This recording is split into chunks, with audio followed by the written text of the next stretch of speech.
been able to handle it, we would have been a little farther ahead than we are, but in that 10-inch pump, like, that's certainly got the power to do it. Yeah.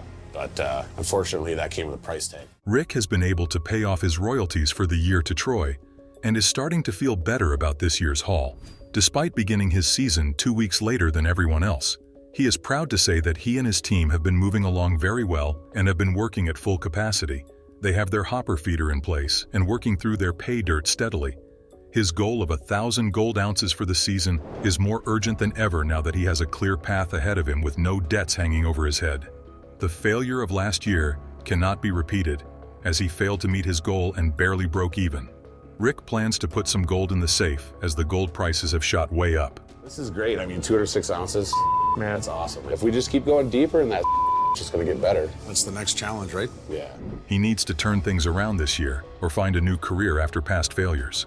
Rick commiserates with his other crew members, saying that the past year felt like they were moving dirt around for fun rather than mining for gold. The past 4 weeks have been spent making their way through the cheap cut, where the gold is all found on the highest layer of dirt, practically sparkling in the sun. As they reflect on their mistakes and their work this season, they identify their biggest problem for this year. Their newest recruit, Mark, informs them that they are almost out of pay dirt from the cheap cut. This means that they have no pay to feed the wash plant, Rocky, and no gold to collect. Even the new guy knows that with only a day's worth of cheap cut pay left, they are going to have to look for new ground to sluice. An experienced gold miner, Rick knew that this was a problem that would come up sooner rather than later. So, Rick has been looking for a new area to mine. This pressing need for more pay dirt has fed the drive to explore the area and find new ground to mine. This urgency and success in the cheap cut has renewed Rick's passion for gold mining. He believes that his many years of experience have given him an edge and skill for this kind of gold and pay dirt prospecting.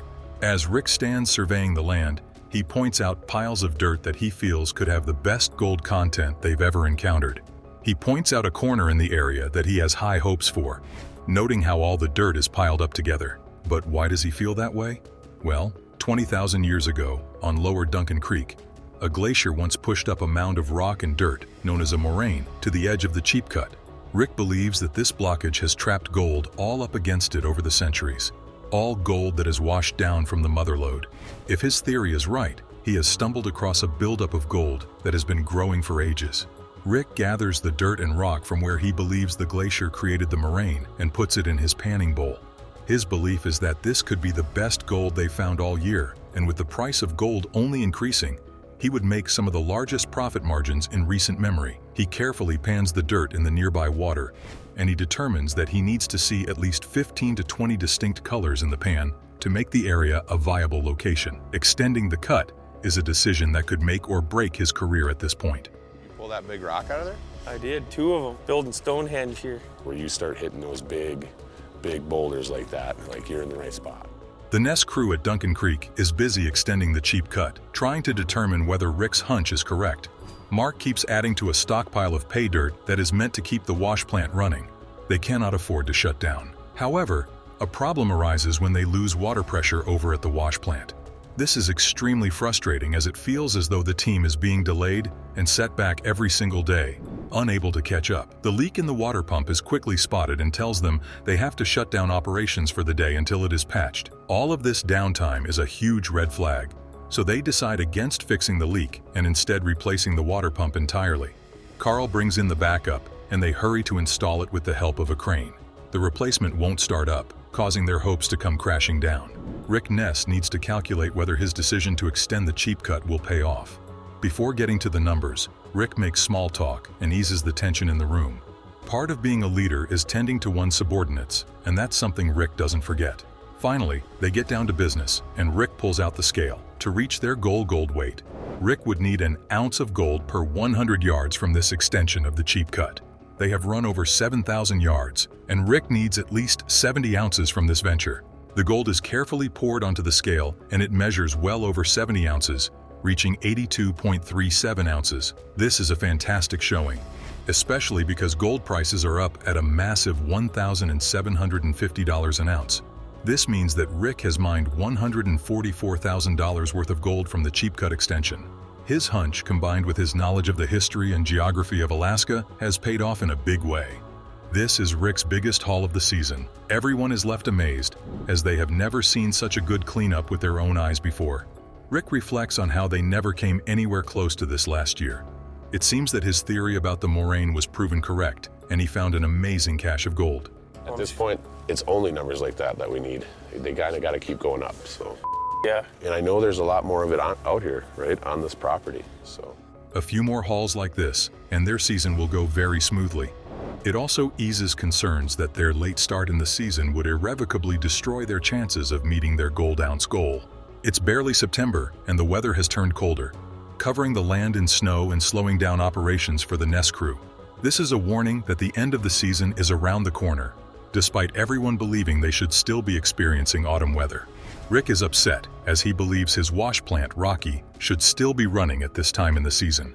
However, after helping him bring in his biggest gold ounce haul in the season only a week ago, his wash plant, Rocky, has shut down unexpectedly. The weather will not allow for water to run through the machine without freezing and disrupting the equipment. This didn't stop the team, but the more they tried to push the wash plant, the slower it would go. The longer and longer lengths of time it takes to use the wash plant end up costing them more time and money than just shutting it off. Rick comes to the hard decision that Rocky is done for the year, and now all efforts have to be focused on their second wash plant, Monster Red. While Rick understands that striking out on his own is risky, he thought the rewards would be worth it. A lot of people doubted he would be able to survive on his own like that, but so far, Rick has been able to prove them wrong. However, now with one wash plant down and the weather getting colder by the day, he is starting to have doubts. This is only his third season on his own after leaving the Klondike and finding the big gold in the mountains. Rick has invested a $250,000 deposit to purchase his claims, but the end of the mining season is creeping up, and he still needs 550 ounces to reach his target of 2,000 ounces of gold. Over the walkie-talkies, Rick gets a message asking him to check out a situation the crew is having with water. Rick races down to a massive pond of water where his worker is meant to be smoothing out the area. He tells him that they are going to need to get a pump to remove the water and give them access to the pay dirt below. After digging for over 2 months, the Ness crew are 170 feet down in the Raleigh Valley. We finally got our hopper feeder in, and I paid off Troy his royalties for the year, so that feels really good. This valley is completely filled with water, making it impossible for their equipment to traverse. The high-grade pay in the Raleigh Valley is something that the entire Ness crew is relying on to save this season and career. The 6 feet of water is a huge obstacle that will take time and money to remove. The pump is working, but the valley has only flooded out again, even with the work put into clearing it, setting them back even further than before. Rick's pump is only 6 inches and is no match against the estimated 6,000 gallons of groundwater currently flooding the valley. The water is leaking into the cut every moment. They realize that their plan is ineffectual and that the water pump doesn't work correctly either. Rick remembers that the Taylors have a 10-inch water pump sitting somewhere in their own equipment stash, and the only issue Rick can recall it having is that it has not been used for a couple of years. Their next step is to plumb up the hoses and place the equipment into position. Rick is worried since he knows they don't have much time left, and they need to get to the pay dirt as quickly as possible. The only thing standing in the way is the aider. Chris, a member of the Ness crew, explains that now that they have the 10-inch water pump, they will hopefully get this water cleared and the land dried out soon. Rick managed to drill the hose into place and tells the crew to fire it up. To everyone's relief, the pump turns on. Powered by a giant 465 horsepower dozer engine, the pump is said to be able to empty an Olympic swimming pool in just 70 minutes. This is around 660,000 gallons of water in over an hour. Rick points out how they can see the water being sucked out from feet away, and the hose spits out gallons of water in moments.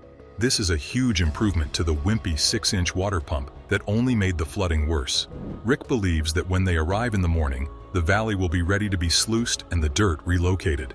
The ability to shift their attention from the water and back to the gold is a good sign that they are making progress with this season's gold ounce goal. Oh, I don't know why I'm so nervous. It's the first one of the year. You seem a little giddy. I am. Well, all right, I can't talk anymore. I gotta go. Let's make it rain, boys. Woo! The next day, Rick greets his crew in the break room, in higher spirits than before. They have lost 2 days fighting the flooding in the Raleigh Valley, all while trying to avoid letting the recent cold weather from freezing them out of the rest of the season. Shutting down operations would be disastrous at this time. It is crucial that the Rally Valley delivers them the gold they need. Rick is still reflecting on where things went wrong, and he regrets that the first water pump did not work, as it would have saved them a lot of time that was wasted in bringing in the second pump and having to install it. They are grateful to have found the second pump, but now Rick reveals that it came with a price tag. Rick spoke to Troy, and according to him, he did not mind lending the water pump as long as Rick was willing to purchase it outright. With no other choice left to him, Rick had to pay $40,000 for the 10-inch water pump. This sets them back even more, as they now have to calculate the amount of gold they need to pay back the expense of the second water pump. Nobody is too upset about this news, as they needed the pump desperately, and they would not have been able to find another in time to dry out the Rally Valley. Rick pulls out a water bottle filled with gold, and says that he believes by the weight of it that they have made quite a bit of money, and that their hard work and purchase of the pump will pay out. Then he takes out another water bottle filled with gold that he says is worth $100,000. The scale is set up, and they start pouring in the gold. To hit the 2,000 gold ounce weight goal for this season, they will need to mine a whopping 550 ounces of gold before they pack up for the year. The scale slowly fills up with gold, and the final weight comes out to 106.9 ounces of gold. Rick then adds the 106 plus 100 gold in the other bottle to a total of 206,000 gold ounces mined. When calculated, this would give the gold a total of $370,000 combined. After this count, Rick only needs 300 ounces of gold to reach his ultimate season goal.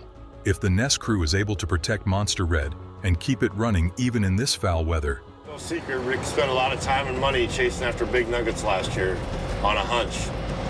I hope this isn't last year all over again. I don't need that. they may be able to save the season after all. This is a huge accomplishment, given that they were delayed for days. Rick is sure that if they just keep mining deeper into the Rally Valley, they will soon reach their goal with even more gold to spare. I just get a feeling there's more gold here. The way this material is piled up in here, I think the best stuff that there is could be at this corner. The highly entertaining gold rush is all cutthroat gold mining and determination by some of the best miners in the industry. The compelling series takes us to see how Rick Ness has struggled to bounce back and take hold of his business, but things are off to a rough start. However, with Buzz on the scene and working with Rick, things may take a turn for the better for both men. Buzz Legault is driving a rock truck with great skill, but it isn't at the side of his longtime boss, Fred. Instead, he is driving through an unknown road when suddenly something unexpected stops his truck's movement. He responds quickly to this malfunction and begins pulling over and exiting the vehicle to search for the reason behind his unwanted delay. As Buzz examines the rock truck, he first has the suspicion that something was wrong with the tires. As he walks around the truck, he mutters to himself in annoyance and explains how much he dreads to think something could be wrong with the rock truck's transmission. If the transmission is no longer working, the Ness crew can kiss any ideas of using the ancient rock truck for their work goodbye. It is humbling to see how even Buzz, with all his skill and knowledge of this equipment, is not arrogant or uncaring when faced with the need to fix what's wrong with this dozer. Buzz is fearless as he crouches under the rock truck and examines the undercarriage carefully for the reason of its error. His careful examinations soon pay off when he notices that a couple of joints holding the drive shaft in place has been shorn off. The hard terrain and dangerous Alaskan paths can sometimes damage the vehicles with the rough environment and impact jarring the delicate parts of the machine. This is a huge issue because if Buzz cannot fix this, he will be completely out of a job. Not to mention how Rick will lose out on a ton of money if he isn't able to get back to sluicing gold. When someone's livelihood depends on their tools, this kind of error can be devastating. This entire ordeal has been extremely frustrating for Buzz since he has just finished fixing this problem with this rock truck, and now he has to readdress the problem for a second time. This is the downside of working with out-of-date machines. It blew up pretty hard. You can see right here. I can put my hand inside the motor. And here's what's left of our piston. It exploded. They constantly require maintenance that is time-consuming and expensive. Of course, the bright side of this situation is that Buzz knows exactly what to do to fix it. He explains that if the drive shaft is not connected to the rear end, then the truck will not move. His first challenge is to get his hands on the necessary parts and put everything back together. A time-consuming task when the team is under a lot of time constraints this gold mining season. Another issue with fixing this recurring problem is that it's a two-man job, meaning the necessity of pulling someone else away from their work. Of course, when one person in the chain is affected, so are the rest of the crew.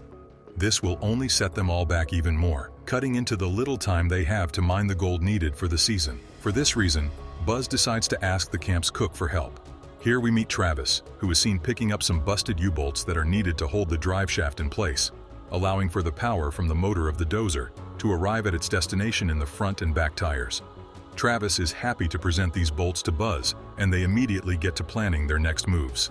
Working together, they head over to the rock truck, and Buzz pulls apart the drive shaft, and they quickly replace the broken bolts with the new ones Travis has collected. The rock truck's engine gives power to the rear wheels, but the problem is that they have found that half the bolts have shattered somewhere along the way. The drive shaft is now totally out of alignment and unable to feed energy to the tires, meaning that the rock truck cannot move even an inch in this condition. Even if moving the truck was an option, it would be unwise to do so, as it would only damage the delicate drive shaft further, denying them the chance to fix it and keep working. As Buzz and Travis work under the rock truck, they identify that one of the bolts they used as a replacement is not the right style and that it went into the wrong hole. This realization has forced them to replace the new bolts all over again before they damage the inside of the drive shaft. The incorrect bolt has already cut the threading inside the drive shaft. It looks like now we've got one that's wrong bolt in the wrong hole, so Buzz has to re-thread the hole so they can replace the bolt with a factory-approved piece. This setback has Buzz clearly upset because this has been a careless and amateurish mistake. His bad mood does not stop them from fixing the drive shaft, even if it takes longer than planned. As Buzz climbs back into the rock truck, he tests the engine once more. Everyone relieved when the rock truck seems to be moving even smoother than before. Ness sees Buzz heading his way inside the old rock truck and is glad to see that they are getting back to their schedules. It becomes apparent that he was aware there was an issue while he was busy at work. However, when Buzz and Rick greet each other, Rick says he doesn't even want to know what was wrong with the rock truck in the first place, since he is just relieved Buzz appeared in time to fix the issue and help out. Buzz jumps right to work as Rick finishes the last of his stockpile. With the rock truck running smoothly again, Buzz will start hauling pay dirt and helping Rick reach his gold ounce goals for the season.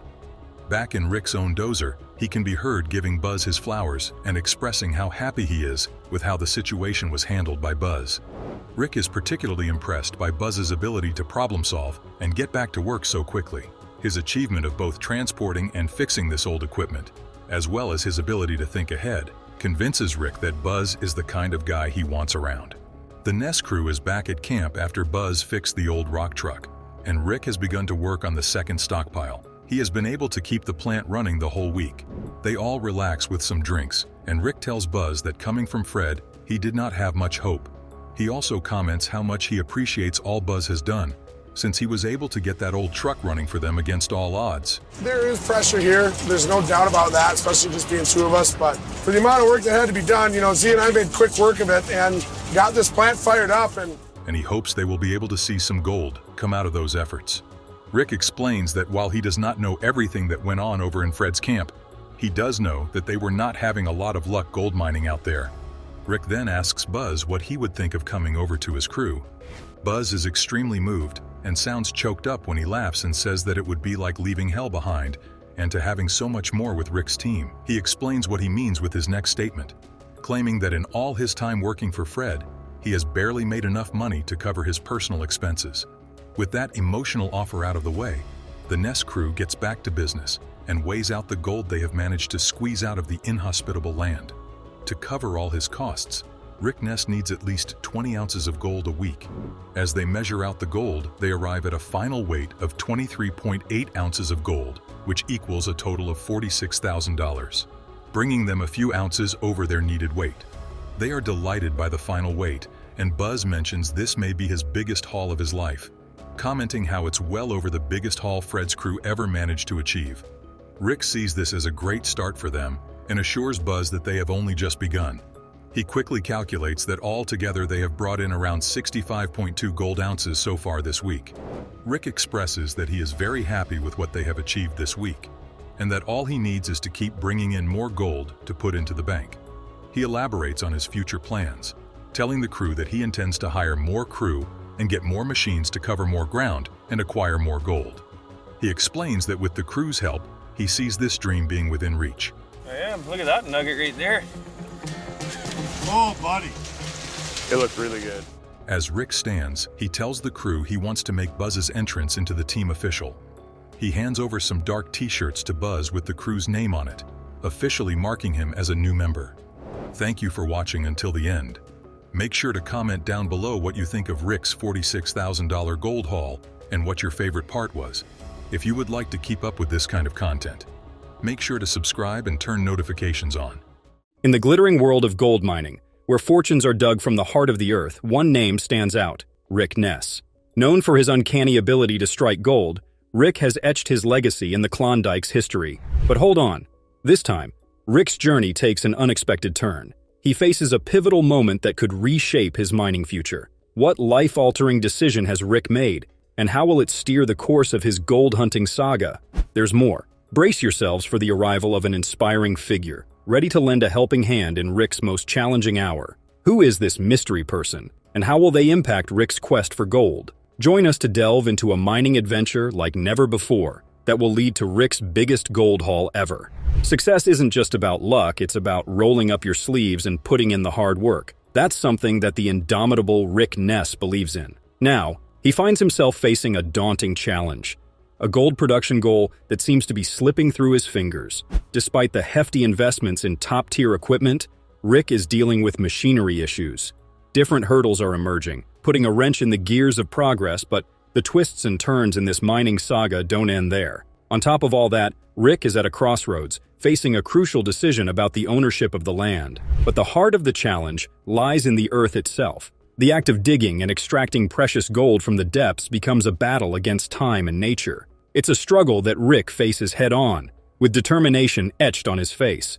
In the vast expanse of the mining frontier, Rick Ness is facing a pivotal moment in his gold-hunting journey. Having staked his entire season on a daring move, a deep cut that promised a potential $5 million in gold, the reality is not living up to the glittering dream. The 190-foot deep cut, the bold gamble that could lead to a substantial payday, is yet to yield the expected results. The goal is 2,000 ounces of gold, but this weight of the goal hangs heavy on Ness's shoulders, not just for the sake of his crew, but for his own survival in the unforgiving world of gold mining. A world into which Rick has poured his heart, soul, and a considerable amount of resources, expecting a gold rush that would make headlines. However, the reality is a bit different. The very ground he walks on holds the key to his mining empire's destiny. However, the landowner has different plans for Rick. Troy Taylor, who is the owner of Duncan Creek, the claim on which Rick is working under the lease, pays an unexpected visit to Rick, who is already under stress for not meeting the gold production goal.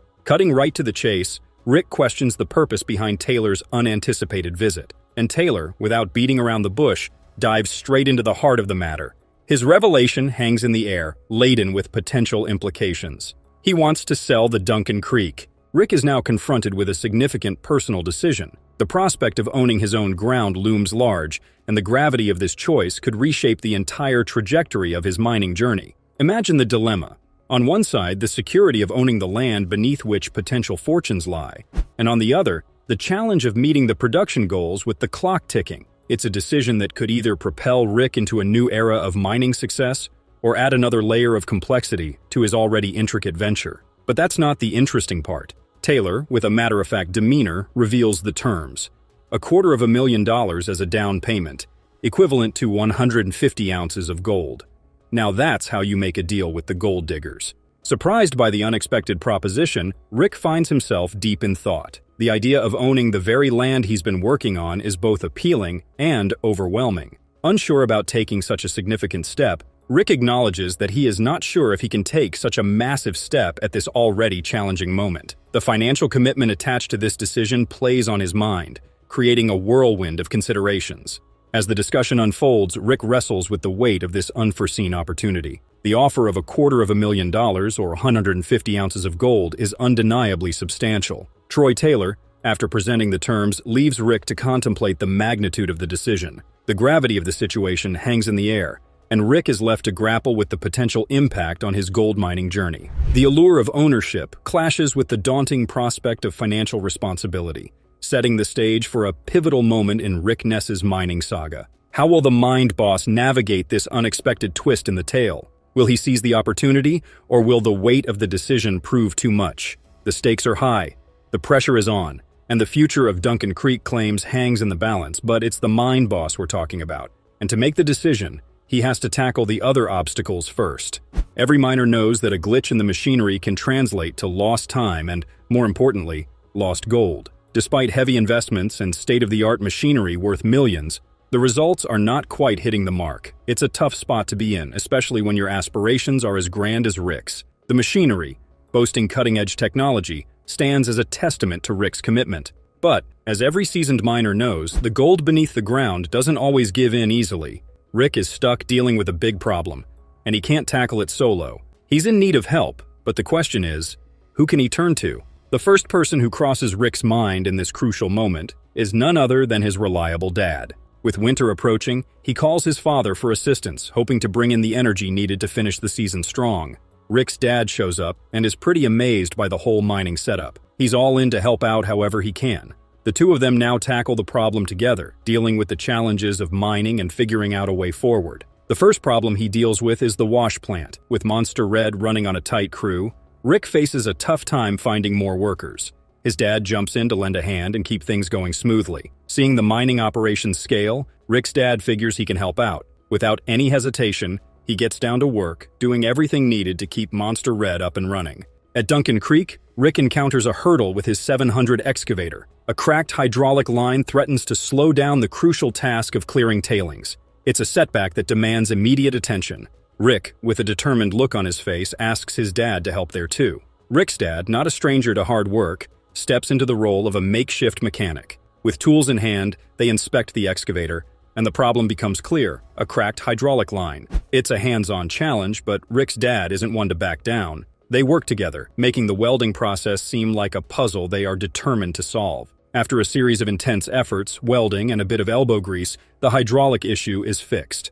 The 700 excavator roars back to life, ready to dig into the tailings and keep the gold production on track. It's a testament to the resilience of the team and their ability to handle unexpected setbacks. With the excavator back in action, the crew dives back into their work, ensuring that every bucket of pay dirt contributes to their season's ambitious gold goal. Whether it's fixing up equipment or helping out in the wash plant, Rick's dad becomes a key part of the team. His experience and hands-on approach bring a new burst of energy, making sure every part of the mining process works like a well-oiled machine. The teamwork between father and son turns challenges into victories. Together, they tackle the ups and downs of mining life, using their combined knowledge to handle whatever comes their way. As Monster Red chews through the pay dirt, it's not just the machines doing the heavy lifting. It's the power of a united team working towards those big gold goals. Despite the challenges, including equipment breakdowns and a flooded cut, the team is determined to reach the season's gold target of 2,000 ounces.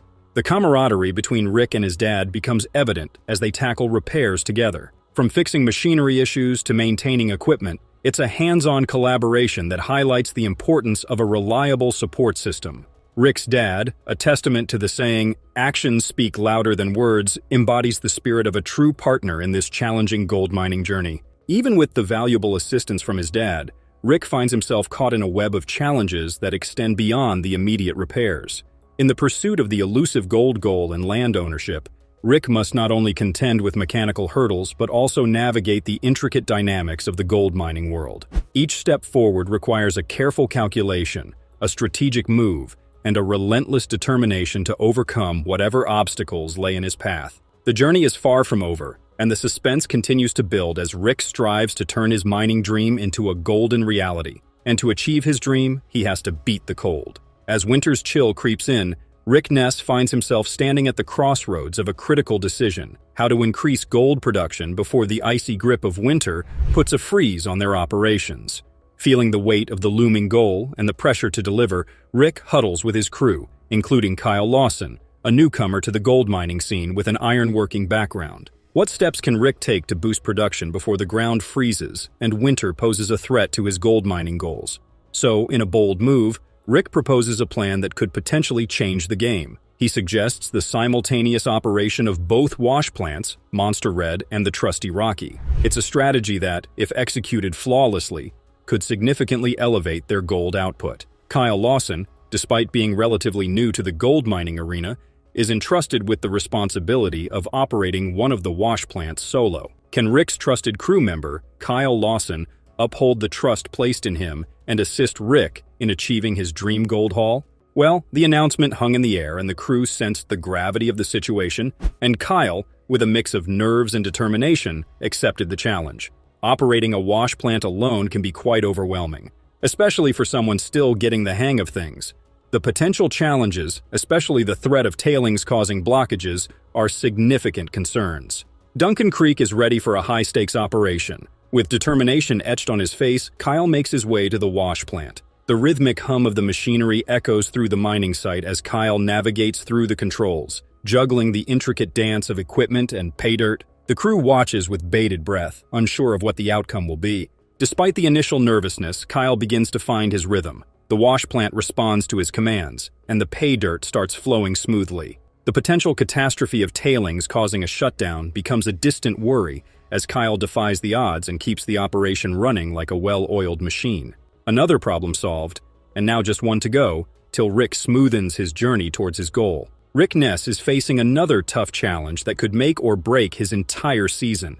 The crew has been digging for 10 weeks, and finally, they hit the good pay layer they've been aiming for. But there's a major setback. The whole area is flooded with 6 feet of water. To tackle this problem, Rick decides to bring in a robust 10-inch pump, generously provided by the landowner, Troy Taylor. The team gets to work, setting up the pump with hopes that it can handle the large volume of water in the cut. Success with the pump is crucial because it's the key to drying out the area, enabling them to get to the valuable pay dirt below. Despite facing obstacles, including the hefty $40,000 cost of the pump, Rick stays positive and determined. The moment arrives as the pump kicks into action, proving its worth against the waterlogged conditions. With the flooded area slowly drying up, the crew can finally focus on what they came for, extracting the long-awaited, valuable pay dirt that could turn their luck around. As the week unfolds, the results exceed expectations. The gold weight from Monster Red and Rocky combined paints a picture of success.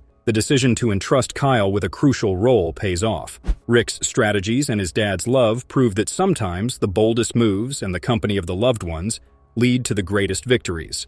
After the challenges, the narrative takes an unexpected turn, injecting a dose of triumph into the mining saga. The crew, once faced with uncertainty, now stands united, motivated by the success of a well-executed plan because they are about to achieve the unexpected. So, here they have it. A whopping 219.8 ounces out of Monster Red and an additional 95 ounces from Rocky. Time for drumroll, because the grand total stands at an impressive 315 ounces, translating to over $500,000. You heard it right, folks. This is not just another gold weigh-in. It's a record breaker. The excitement can be seen as Rick and the crew revel in the victory. This achievement marks their biggest gold haul ever, a remarkable feat that's sure to go down in mining history. The mining site buzzes with newfound energy, and Rick's gamble seems to be steering them in the right direction. This success is not just a number on the scale. It's a testament to their resilience, determination, and the unwavering spirit of the team. But there is still one thing to do. The taste of success lingers in the crisp Klondike air as Rick heads to meet with none other than Troy Taylor. In a moment of revelation, Rick unveils his decision. The words hang in the air as Troy Taylor's eyes light up, mirroring the excitement of sealing the deal. Rick declares that he is ready to buy, making it clear that he's ready to take the plunge and make a substantial commitment. Despite recent challenges, the crew comes together to celebrate their hard-earned success. Cheers echo through Rally Valley, a testament to their resilience in the face of adversity. The journey is far from over, and Rick Ness is unwavering in his quest for the hidden treasure beneath the Klondike soil. Can Rally Valley yield the massive gold discovery that could change Rick's mining destiny? The adventure presses on, with each ounce of gold bringing them closer to their ultimate goal and every challenge strengthening the crew's determination. The Rally Valley saga unfolds, and only time will reveal the true extent of the gold-rich bounty waiting to be unearthed. At the height of the gold rush, Rick Ness was one of the most successful miners. He lost his mind when a rookie mechanic fixed his $1 million excavator. A little boy did fix his $1 million machine. We will look at the details and ups and downs of Rick Ness's mining operations in this video. We will see how the seasons changed, how technology broke down, and how driven Ness was to find rare gold. Come with us as we look at the exciting shows, with a focus on how Rick Ness's never-ending search for wealth in the hard desert changes, succeeds, and fails. In his never-ending search for money, Rick finds himself traveling into uncharted territory because he thinks he has found his most important goal yet. His huge machine for moving dirt is gone, and his team is getting smaller. The odds are against him. When Rick realizes how serious the situation is and posts that a skilled mechanic is needed right away, it's a turning point. Now, a 20-year-old student becomes an important figure because he is asked to show off his skills by building the complex, multi-million-dollar 750 backhoe. The apprentice carefully attaches the bucket and 750 book stick, showing how complicated the job is. They were moved safely by a movable base set to a small gauge. The thought of having to deal with Duncan Creek's various terrain adds another level of difficulty. Torsten, the apprentice, changes the tracks expertly by slowly loosening the bolts that hold the chassis in place. He cleverly positions the digger with the help of the boom, showing how creative the team is when things go wrong. The 750's bucket is particularly impressive because it is so big. It's 3 times bigger than the 480's. Time is important for Rick and his team because they work in less than a half week. Their staff is only 4 people, and they don't have a fixed driver.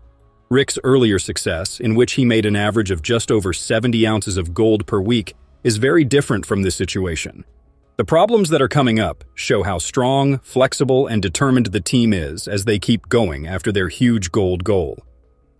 The group is aware that Carl, the gold miner, is not there and stresses how important he is to fixing machine problems. They both hope Carl gets better and are worried about taking care of the equipment's upkeep without a trained tech.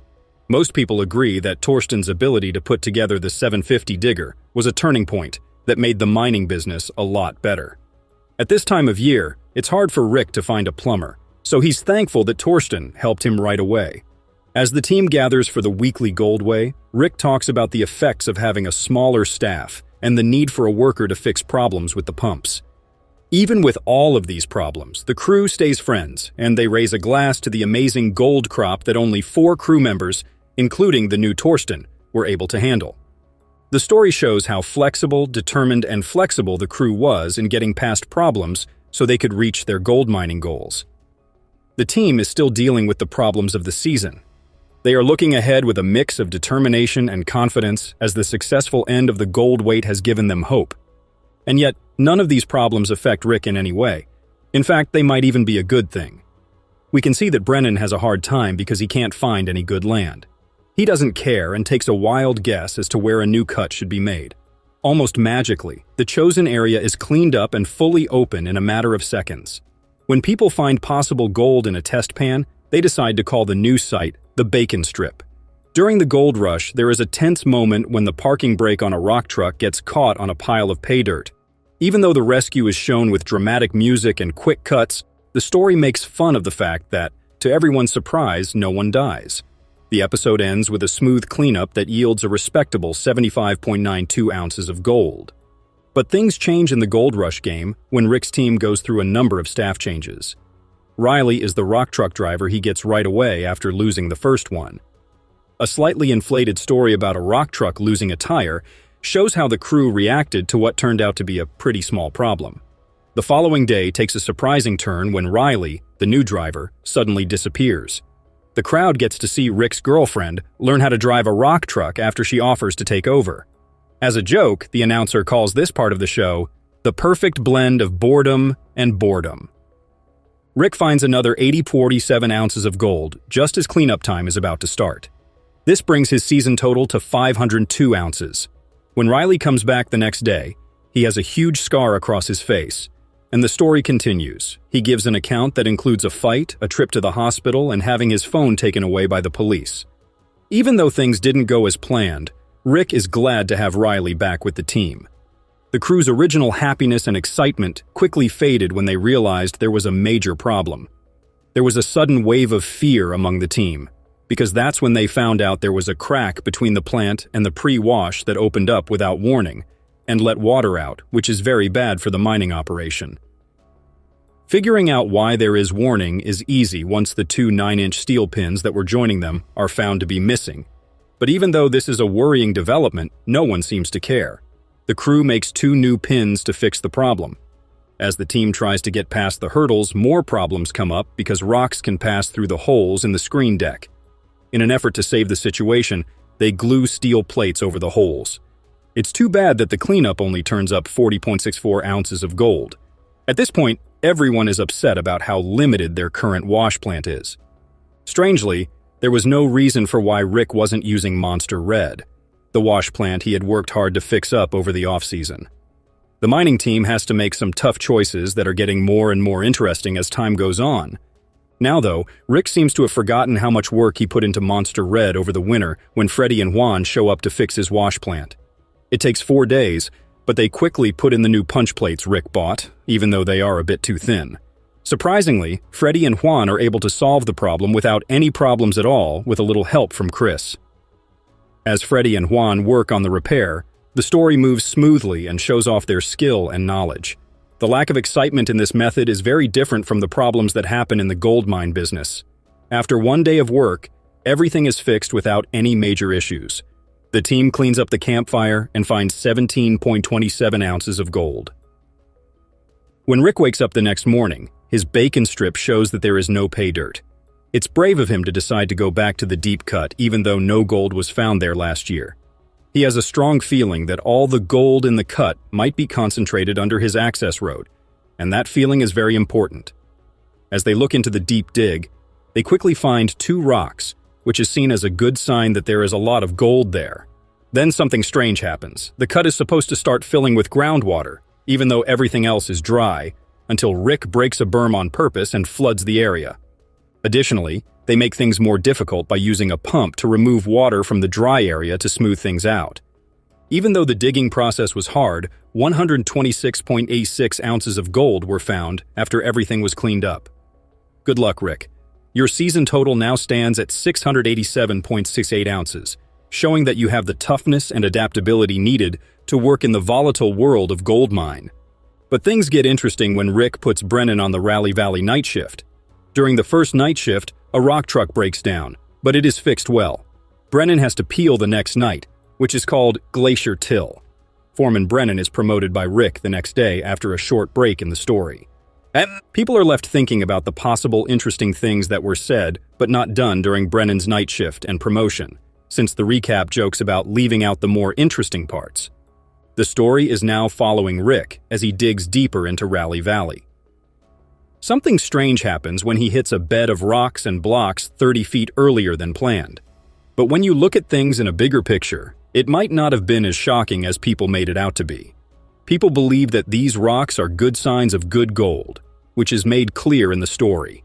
It's good that Rick finds 25 to 30 gold nuggets when he tries pans of the material. Rick sees what could happen and chooses to try his smaller wash plant in a bigger way. He needs to build a new road and a bridge across the valley so that everyone can get there. 14.02 ounces of gold are made in the 1,000-yard test. Because of these discoveries, Rick feels a sense of urgency and panic throughout the show.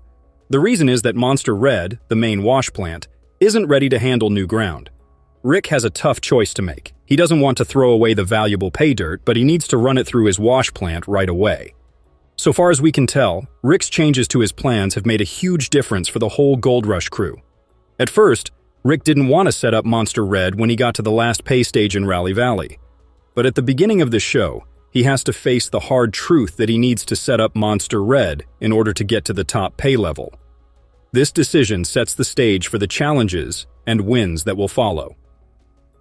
In the episode, Rick is seen handling Monster Red. At first, there are only a few happy shouts and not much else happens.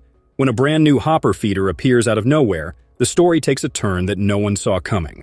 It was said that Rick had spent all of his leftover money on updating Monster Red and buying a new dozer over the winter, so this is even stranger. Some people think that he may have bought the hopper feeder with money from Fred's supposedly endless savings. Rick is able to run Monster Red for 2 days and get 43.53 ounces of gold, even though it had some problems at first. When the rocks roll back down Rick's conveyor belt, they make things tricky. To fix the problem, he calls the company that made the hopper feeder, and they add a finger trap to keep the rocks from going back down the line.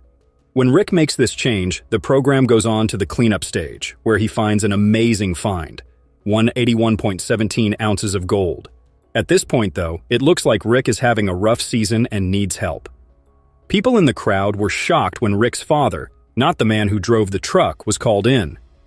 The episode looks like it was cut together badly, with sudden changes in the weather and seasons.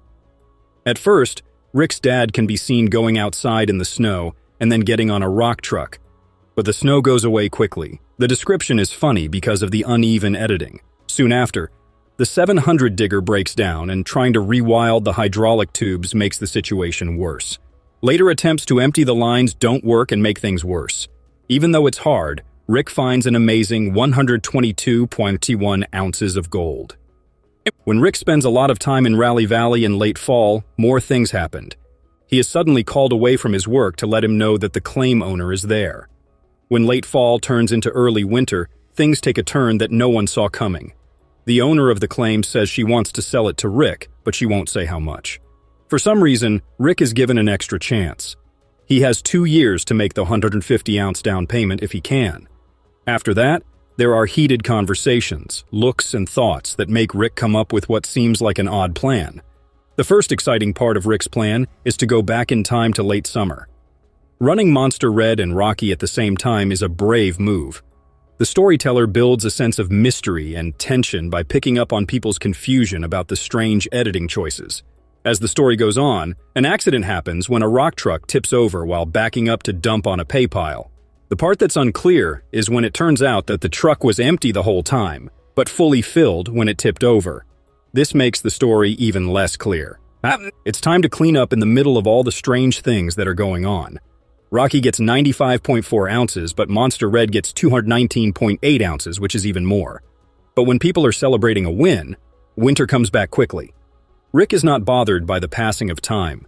He decides to take advantage of the situation and buy the claim from its owner, promising to pay the 150 ounces that they had agreed upon.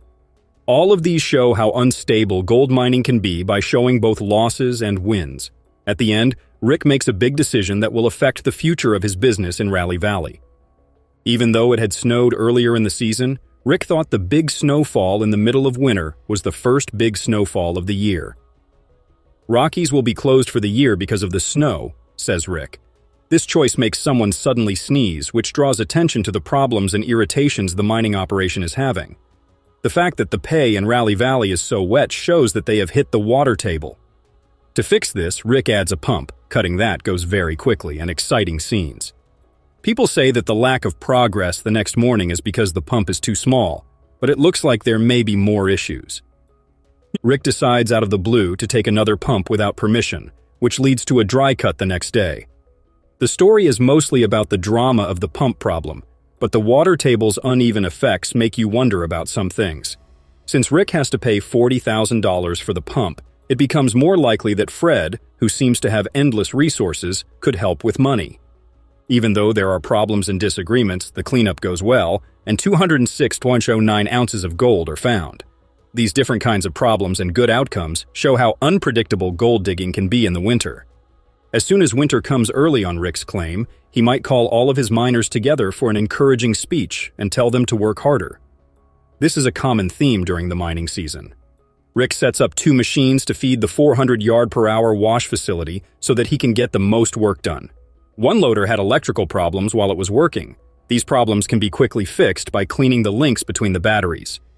Suddenly, a lot of the cut gives way, which makes the person angry and makes them swear and rub their face. Drone footage shows that the group quickly runs away because they are afraid for their lives and their gear. As the last step in the cleanup process is completed, an amazing 393 ounces are found. For the season, Rick has now weighed 2,047 ounces of gold. When you look more closely at the final gold weigh-ins, you can see that he found 19% of his gold in the last 4 weeks of the season. This is an amazing feat of gold mining. Overall, it was a great search, but do you remember when Rick's girlfriend showed up and saved the day? Lise, Rick's girlfriend, helps out a team member who is hurt. Rick's co-worker got lost in the mine madness of the bacon strip, but Elise's surprise truck skills turned things around. Rick now has 502 ounces of gold for the season, which was worth over $900,000. The crew won with 80.47 ounces of gold. To get to lower, nugget-rich ground, Rick Ness sped through the bacon strip at Duncan Creek. Riley, his new partner, wasn't at work, and he couldn't get in touch with him or tell him when he would be back. This made him angry. It made Rick feel bad, especially after a hard year.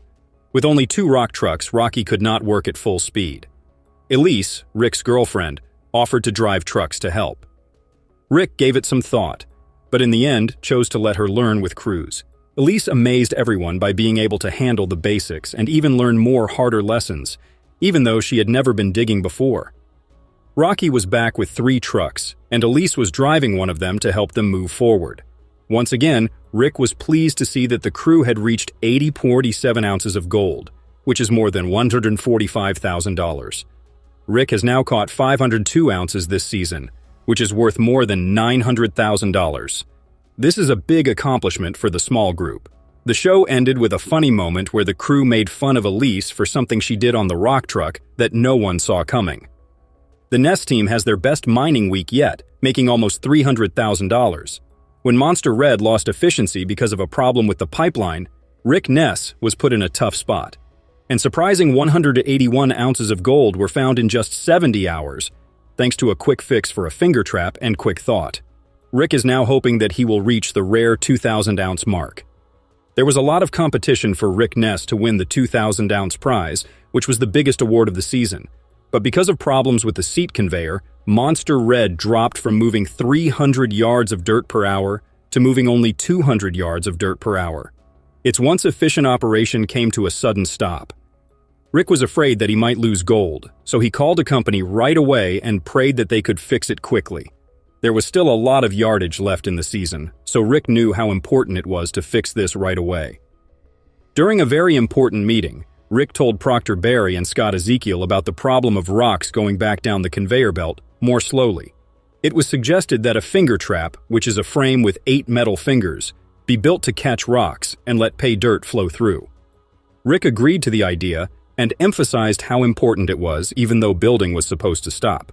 As smart as ever, Barry and Scott looked through the boneyard for extra parts that they could use to make Rick's finger trap.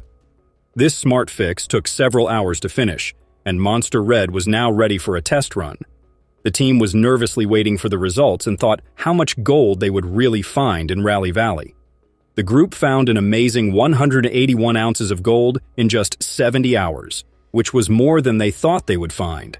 Because of how well it turned out, Rick said it was one of their biggest gold finds. He told the team thank you and said he was excited to mine at Monster Red's fast pace to keep the momentum going toward the elusive 2,000-ounce goal. Troy Taylor, the owner of the land where Rick Ness is looking for 2,000 ounces of gold, gives him a chance by offering to buy the land with a 150-ounce down payment. Ness now has the most gold he has ever won. Kyle Lawson, a rookie, is in charge of a bold plan that makes an amazing 315 ounces every week.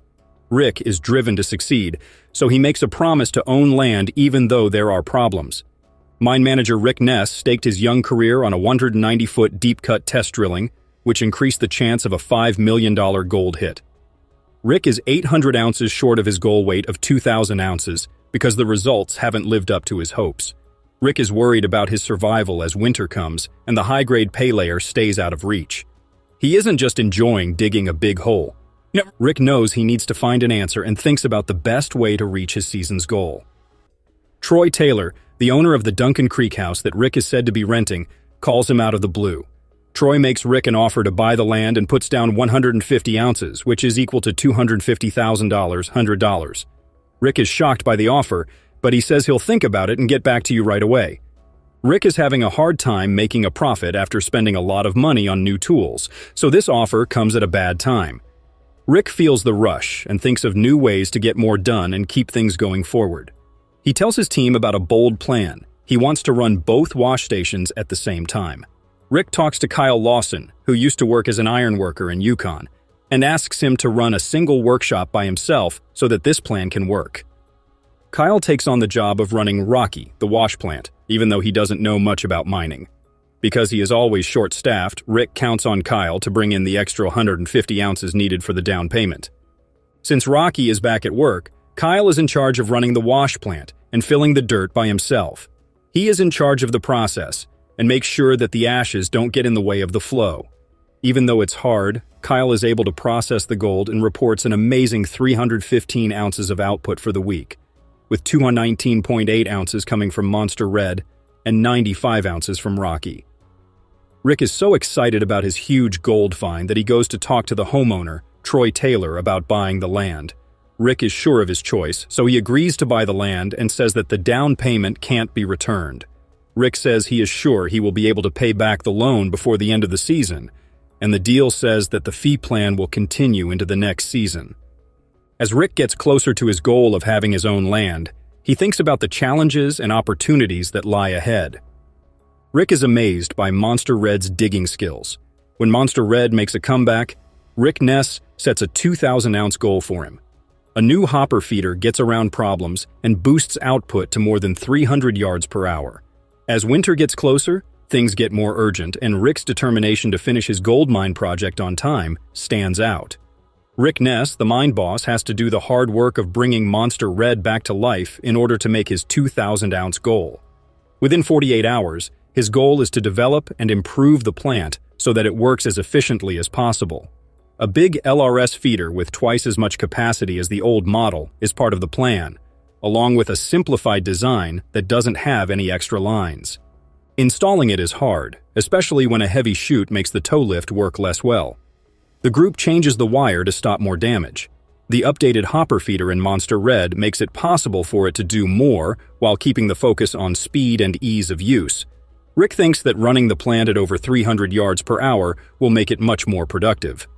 The team brings Monster Red back to life after a scary moment with a broken part and sets it up to look at Rally Valley's rich pay dirt.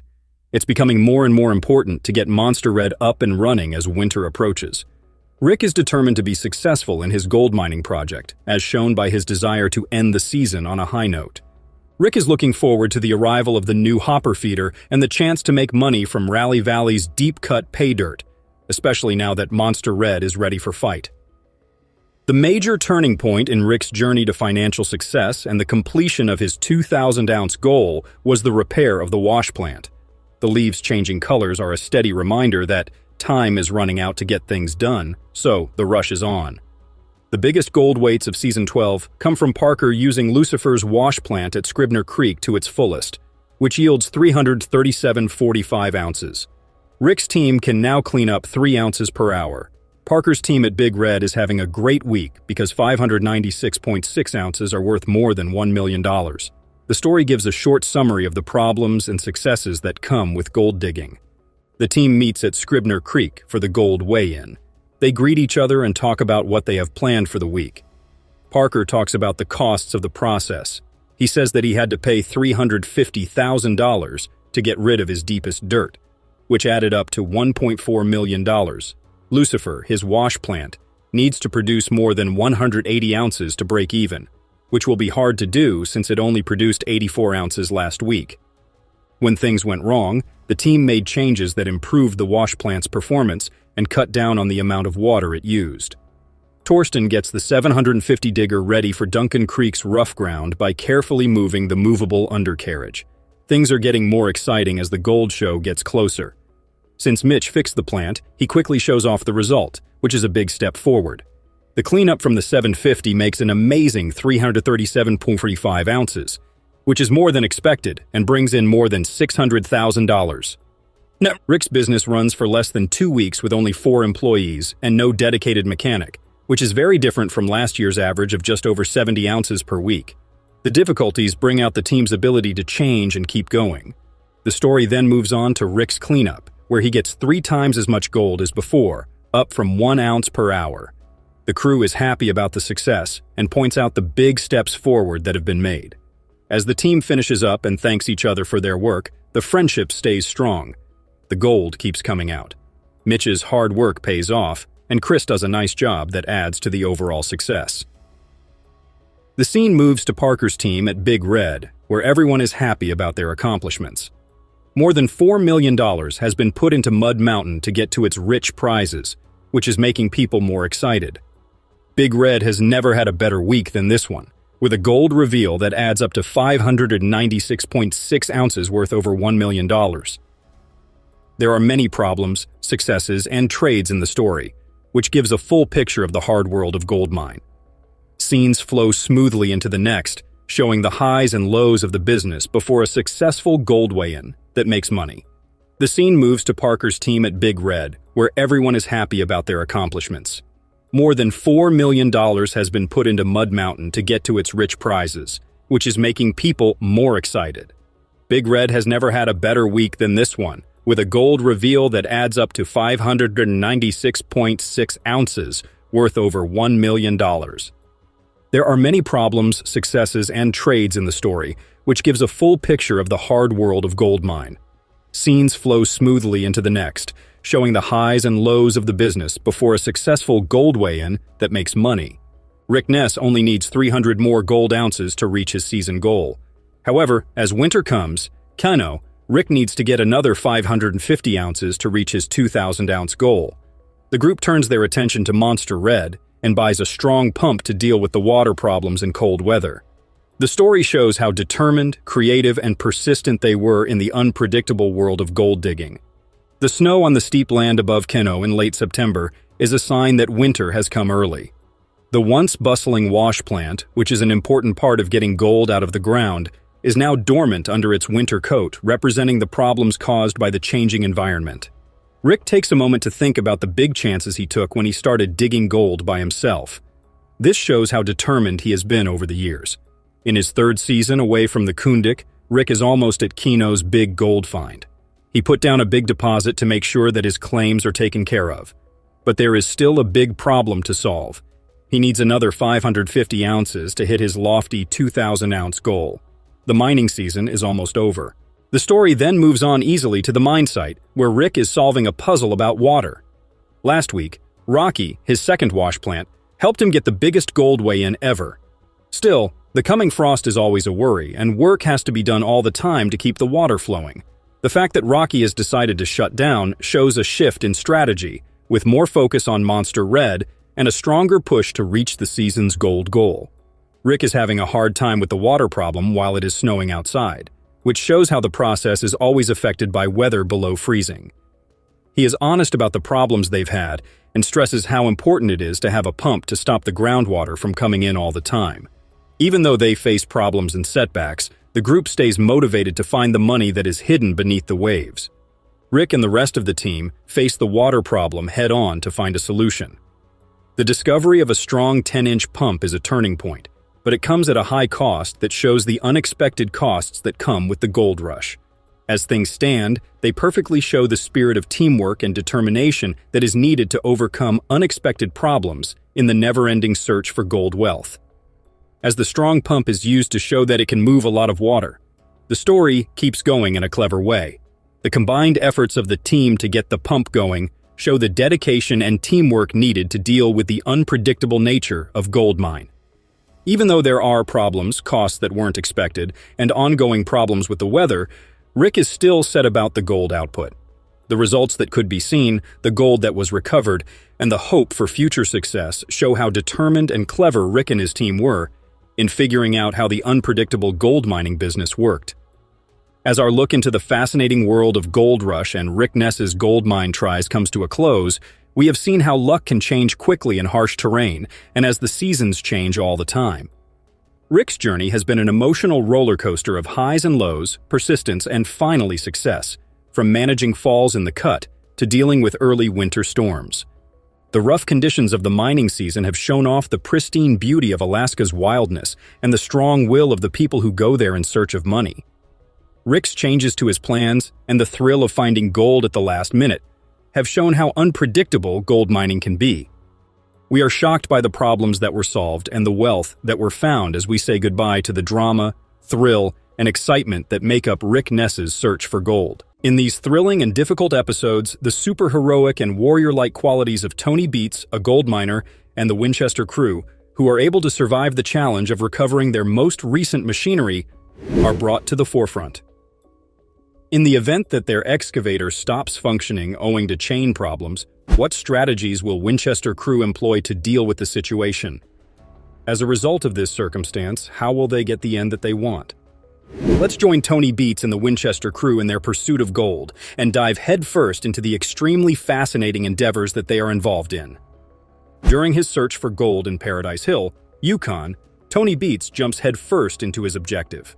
Tony Beets is making progress in the correct direction to achieve his goal of digging 5,000 ounces of gold, utilizing the sophisticated technology that is operating to effectively carry out his objective. He is in the process of maintaining his previous record. The most significant obstacle that he must overcome in his endeavor is the weather conditions, which have the potential to produce a significant disruption in his path. Even though it is the middle of September, the persistent rain is making the situation more stressful for the leader of the clan Dyke. This is because the rain is slowing down the machinery. In light of the fact that he is only 900 ounces away from achieving his objective, he is all set to dig the 80 pup cut, which has a great deal of potential to uncover a substantial quantity of gold. The rain is making things tough for them because it is filling the pond with water, but he is so excited to see the mounds of gold that are in the 80 pup cut. They were confronted with the same difficulty 12 weeks earlier, which led to the entire suspension of their operation. At that time, the ponds were flooded with water, and they had to construct them once more. This time, the same weather scenario puts a significant amount of pressure on his nerves, and he instructs Mike, one of his crew members, to take the 220 excavator to the dike by the pump area in order to fix things up and to prevent the dreadful repercussions of the water falling down in the ponds and disrupting their activities. The excavator 220 that Mike is operating is making its way through the sticky mud on its way to the dike. In spite of the rain that is getting heavier, he is hoping to reach the dike as quickly as possible. The excavator gradually slows down as a result of the muddy ground, which prevents it from progressing any further than it already has. In an instant, the excavator comes to a complete halt and starts to sink steadily. When he sees the excavator sunk down there, he appears to be somewhat dissatisfied. At this time, Tony arrives at the location and expresses his desire to retrieve the submerged excavator. He immediately ceases all of his mining activities because he is unable to continue with the mining endeavors without the excavator, and he cannot allow his machine to continue in this manner. It was initially their intention to pull the sinking excavator out of the water with the assistance of 2 additional excavators.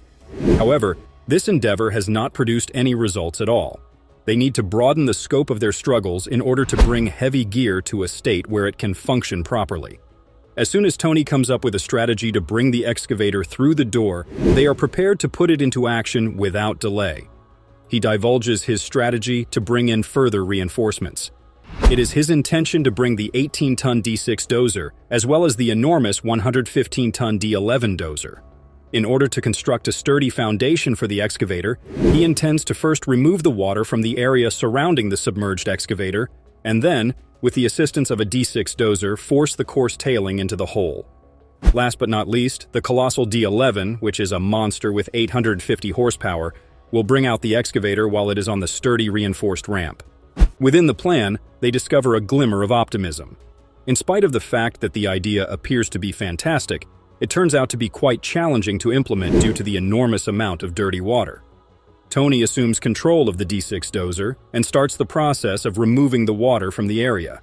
As it should have been, it starts to demonstrate the progress that has been made. On the other side, Mike begins to add coarse tailing to the pit, and it proves to be really beneficial for them. Even if the severe rain in Paradise Hills slows down the process of gold hunting, Tony is still optimistic that he will be able to harvest more gold out of the 80 pup cut, because it has proven to be quite fertile in terms of producing gold. Tony and his family are currently seated at the dinner table, which is located in their regular location. He laughs at Mike's suggestion that he should be held accountable for allowing their excavator to become submerged in the muck, because he has been driving the excavator without paying attention to the directions. It appears that he is pleased to be able to release the tension in a span of 2 to 3 hours. Despite the fact that Tony claims that the success is the result of his engineering and wisdom, Mike says that it is relatively simple to retrieve the excavator. Tony laughs as he makes this assertion. In the meantime, Mike is weighing the gold that he has acquired by pouring it into the tray. Tony requires 300 ounces of gold in order to maintain the functioning of their family system. As soon as Mike starts pouring gold out of the jar, the entire family immediately focuses their attention on the scale, and they start reading it out loud. Almost immediately, the readout goes beyond 300 and to 500 ounces, which is significantly higher than what they had anticipated.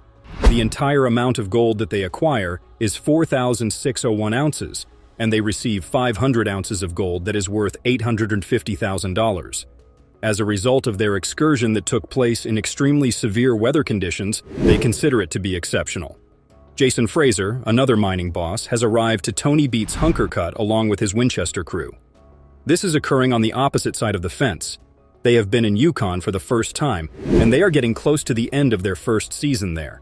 After the toil associated with a lengthy summer season, they are so eager to get back to their homes. Therefore, in order for them to continue living freely, all that is required of them is 200 ounces of gold to pay their landlords.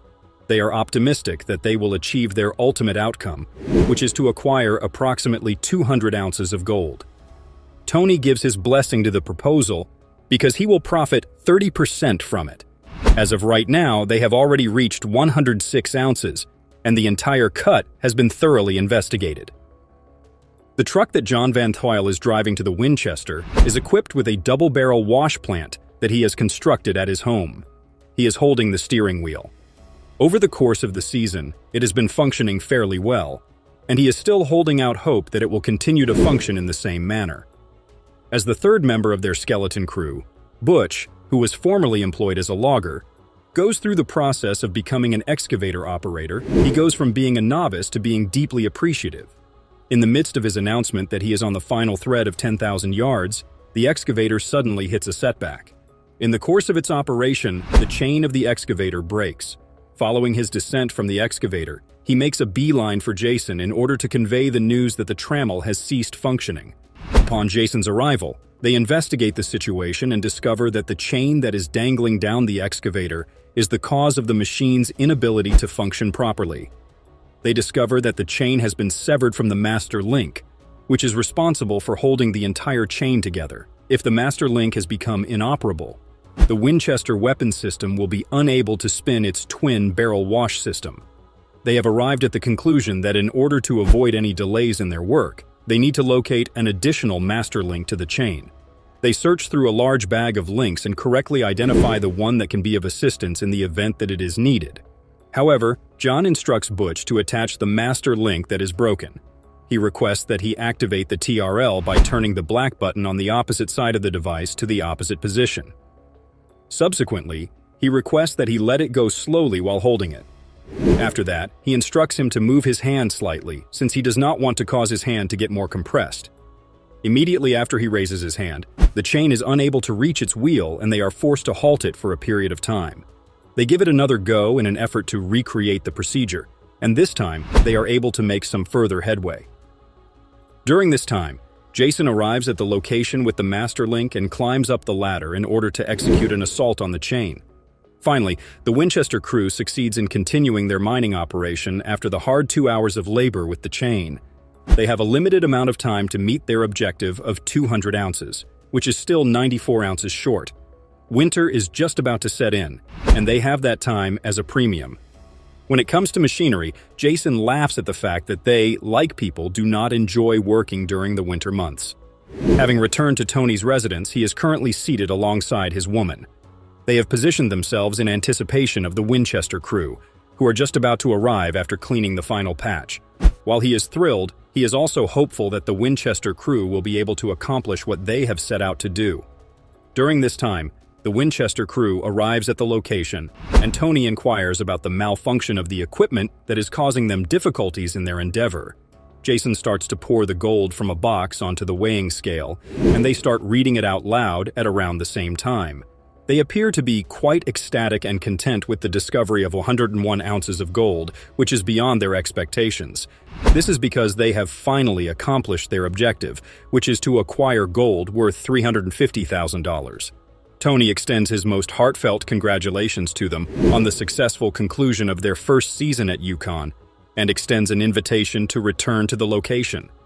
It is a happy conclusion for Tony and the Winchester crew, because their trips end up accomplishing their goal in a remarkable manner, despite the fact that they encountered a lot of challenges along the way and squandered a lot of time.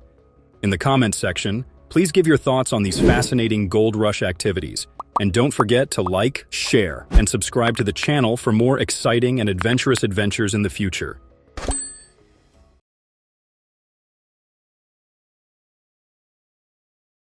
Yeah, this is Rick Ness. Yeah, I think you got something of mine. Listen, I know that you took my 10-inch suction line, all right? No, I know. No, hey, listen, you listen. You took something that belongs to me, and I want it back. This Rick Ness has struggled to make a comeback after taking some personal time off, but now Rick is up against rivals in the area who would see his destruction. He has discovered a neighboring miner stole his only suction line that feeds vital water to his wash plant. Without it, Rick has no hope of getting on the gold. How will Rick face off against thieves? In this cutthroat industry, any wrong move could see his career and life destroyed. You're not gonna believe this. I found a suction line. Where? Some on the other side of the mountain took it. Rick is driving down a very muddy and wet road toward his worksite at high speed. He is in a state of emergency. When he jumps out of his truck, he immediately pulls out his phone and tells the person on the other line that he knows they took his 10-inch suction line. He is cursing and arguing and tells the person on the line that he needs to listen. Insistent that he knows they stole his property, he raises his voice and tells them that he needs his stuff back. After asking around, Rick has discovered that a neighboring miner has stolen his only suction line that he desperately needs to get his operation going. Without this vital piece, he cannot pay back his debts or get back on his feet. A wash plant cannot operate without water, and that is what the suction line provides. After his phone call, Rick begins calling out for his best friend, Z, and telling him that he found out a guy on the other side of the mountain took the suction line. Rick explains that his source of information was Kyle, who worked for him last season. According to Kyle, the guy who stole the suction line had been asking around for one, and later, he saw the thief searching around the area where Rick's suction line was left. Z is stunned that anyone would just steal like that. Rick is having a hard time controlling his anger, as he says he cannot stand stealing, and he promises Z that he will get back his suction line. Rick runs to his truck and goes racing toward the neighbor's worksite. On his way there, he comes across a pair of men driving toward him in a big SUV, and he pulls up next to them, both their windows down to communicate. When they disclose their identities, their faces and names are blurred out. I'll turn around, you can follow me down there. And we learn that they are not the thief from the phone call. Rick tells them to follow him back to his site. As the two strangers drive around to follow him, Rick turns to the camera and says he knew the thief would not have the guts to see him face to face, so he sent his 2 employees to return the suction line for him.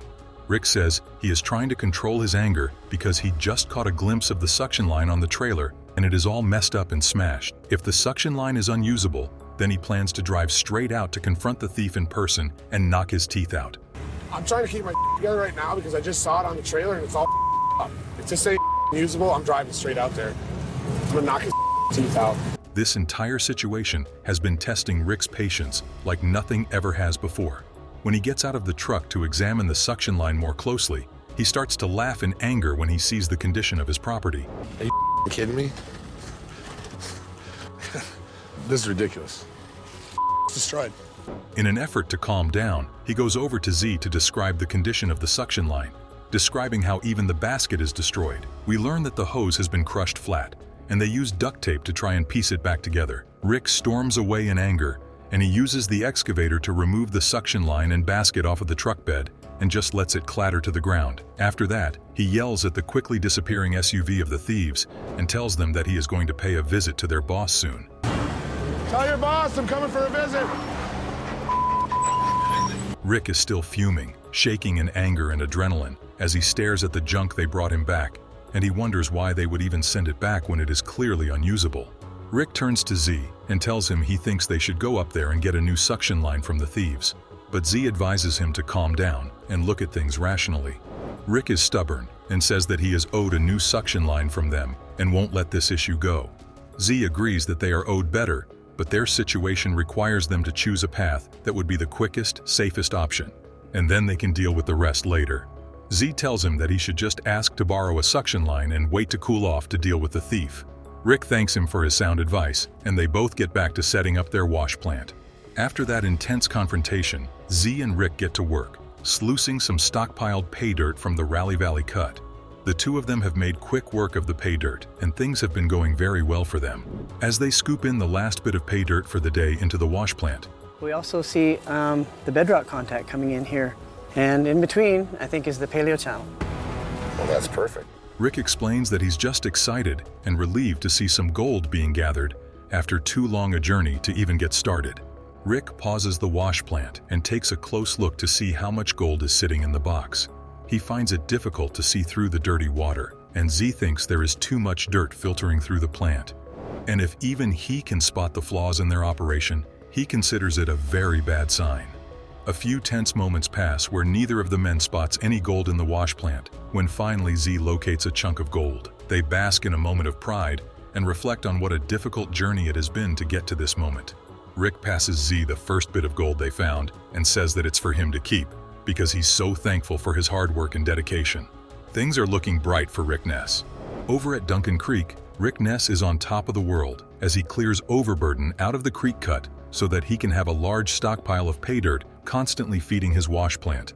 He is feeling confident about this because this cut helped them reach their goal last year, and he hopes it will pull them through to their goals this year too. Only 5 weeks into the season, and he has already mined 250 ounces of gold.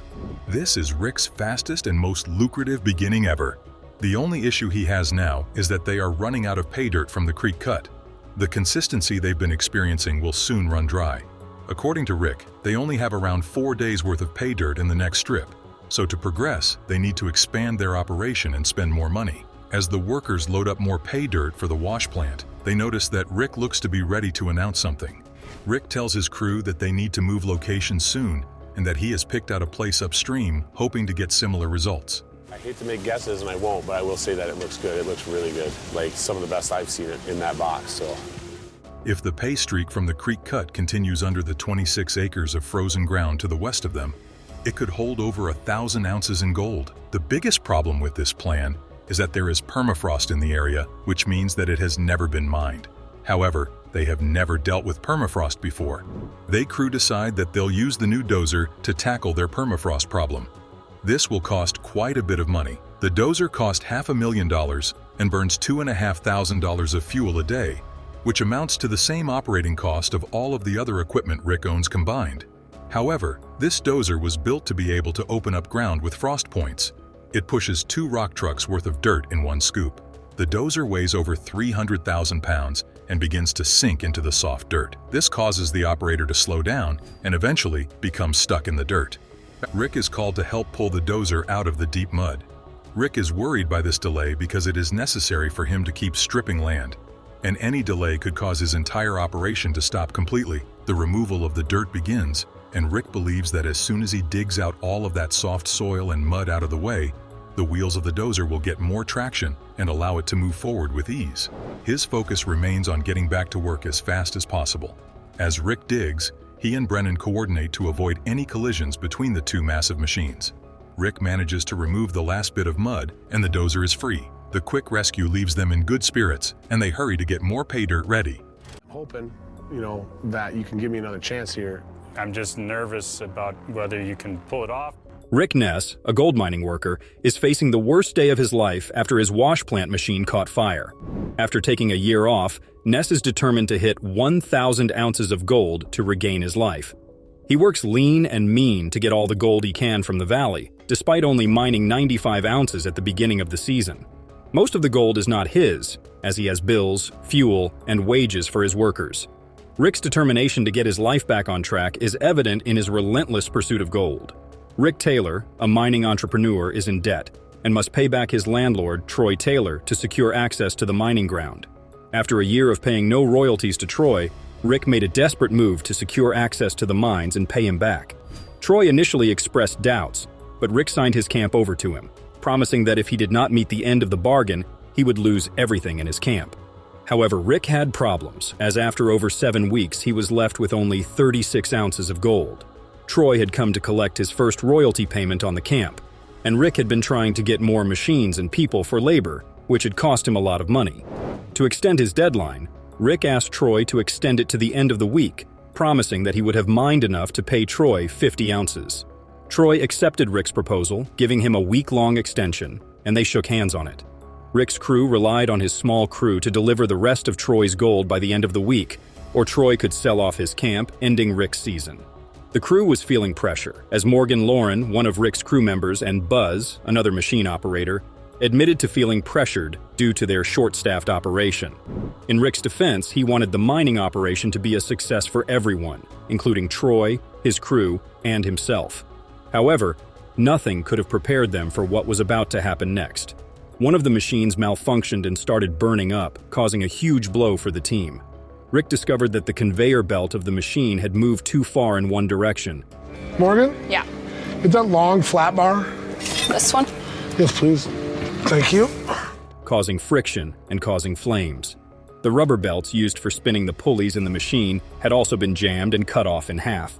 With no running wash plant to deliver Troy 50 ounces by the end of the week, Rick's comeback hung in the balance. If they didn't have belts on site, they would be down for 3 or more days, which meant they would lose over $20,000 worth of gold. This was a significant loss for the team, as they could not afford to do so judging by their goal.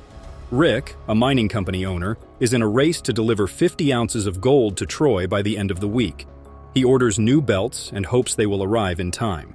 Buzz, a local scout, finds some old belts that are too short for their wash plant, so they decide to make adjustments to the tension rod between the motor and the head pulley. The team manages to make the necessary adjustments, and the wash plant is up and running. The team is overjoyed, knowing that Buzz's newly found belts will buy them some time before the belts Rick ordered arrives and enable them to get enough gold to pay Tori before the deadline.